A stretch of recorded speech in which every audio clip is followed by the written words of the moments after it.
నా ఆడబిడ్డలు ఆర్టీసీ బస్సులో ఉచితంగా ప్రయాణం చేసేది ఇప్పటికే సుమారుగా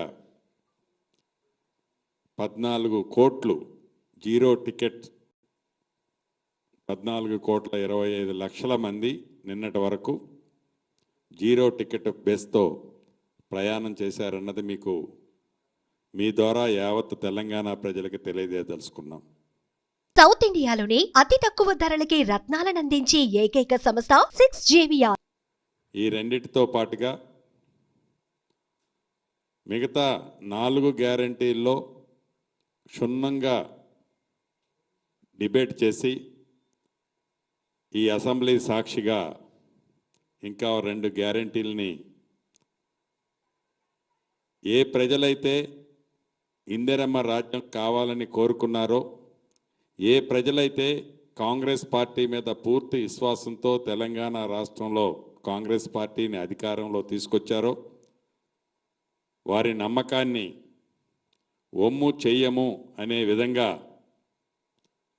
ఏ ప్రతిపక్షాలైతే కాంగ్రెస్ పార్టీ మీద ఇందిరమ్మ రాజ్యం మీద హామీలైతే ఇచ్చారు వాటిని నెరవేర్చరు అని అవాక్కులు చవాక్కులు పేరుతున్నారో వారి నోటికి ప్లాస్టర్ వేసే విధంగా రేపు అసెంబ్లీ సాక్షిగా మరొక 2 గ్యారంటీలని తెలంగాణ ప్రజలకి అందించనున్నాం.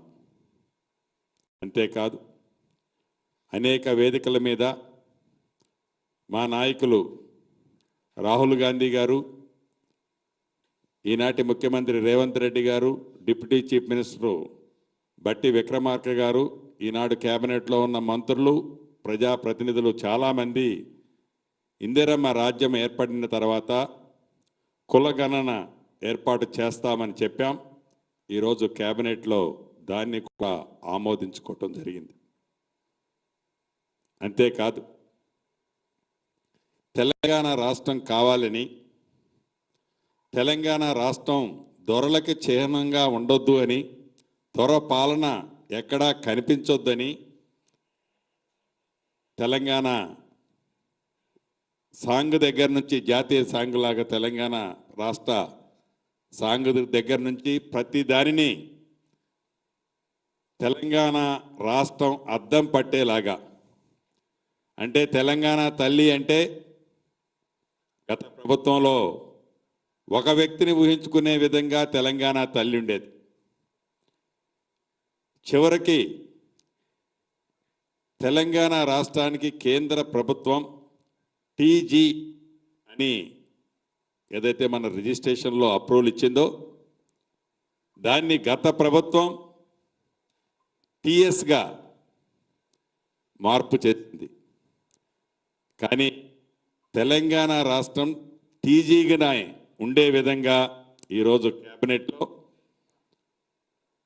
రాబోయే రోజుల్లో చట్టం ఆల్రెడీ కేబినెట్లో ఆమోదించుకున్నాం. దాన్ని భవిష్యత్తులో టీఎస్ బదులు టీజీగానే ఇక నుంచి తెలంగాణ రాష్ట్రంలో వెహికల్స్ రిజిస్ట్రేషన్లు కానీ ఇతరత్ర ఏదున్నా టీజీగానే ఉండటం జరుగుతుంది. ఇలా అనేక అంశాల మీద రాష్ట్ర కేబినెట్లో ఆమోదించుకోవటం జరిగింది.